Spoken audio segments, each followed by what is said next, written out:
เมื่อวันที่ 14 มิถุนายน 2025 สมาคมธุรกิจกสิกรรมลาวได้จัดพิธีเปิดโครงการส้มพดีส่งออกไปเกาหลีอย่างเป็นทางการ อยู่บ้านนาเทพเมืองพลโฮงแขวงเวียงจันทน์ ในโครงการนี้ ท่านขันทองสิประเสริฐรองประธานสมาคมธุรกิจกสิกรรมลาว และนายสังกูซิม ประธานบริษัทลอก้าเกาหลี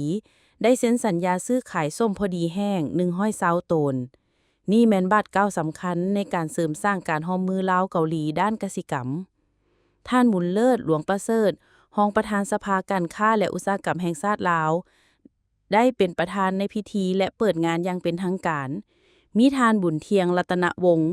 รองประธานสภาการค้าและอุตสาหกรรมนครหลวงเวียงจันทน์ ประธานสมาคมธุรกิจกสิกรรมลาว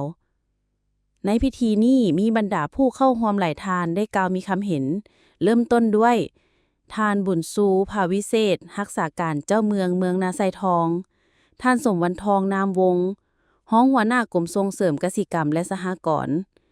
ท่านเวทมาลาบัวพันธ์หัวหน้าแขนงการค้าต่างประเทศแผนกอุตสาหกรรมและการค้านครหลวงเวียงจันทน์นอกนั้นยังมีท่านคำเพชรทองผลิตห้องหัวหน้าแผนกอุตสาหกรรมและการค้าแข่งเวียงจันทน์ท่านคำสายสุมุนทองห้องแผนกกสิกรรมและสิ่งแวดล้อมแข่งเวียงจันทน์ท่านเสลิมไซเลียมผีห้องหัวหน้ากรมส่งเสริม SME จากภาคส่วนการเงิน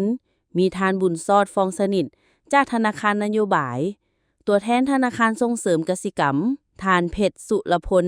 จุลดาจากธนาคารพัฒนาเอซีท่านสมพรศรีแสงฤทธิ์ประธานสมาคมการเงินจุลภาคลาวโครงการมีความเป็นมาจากการทดลองปลูกส้มพอดีอยู่แขวงเสียงขวางในปี 2024 ที่ได้รับผลดี ดังนั้นในปี 2025 จึงได้ขยายโครงการออกไป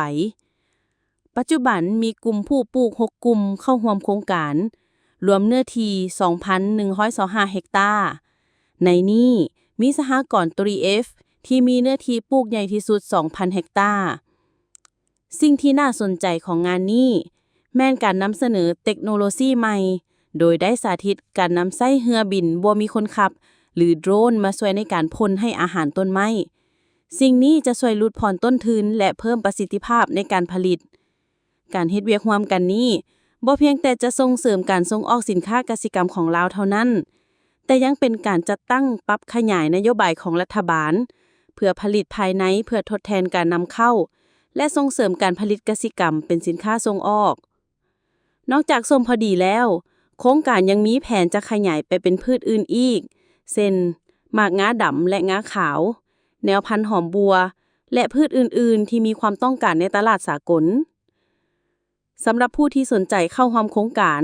สมาคมได้เปิดโอกาสให้ลงทะเบียนได้และจะมีการประสานงานให้ต่อไป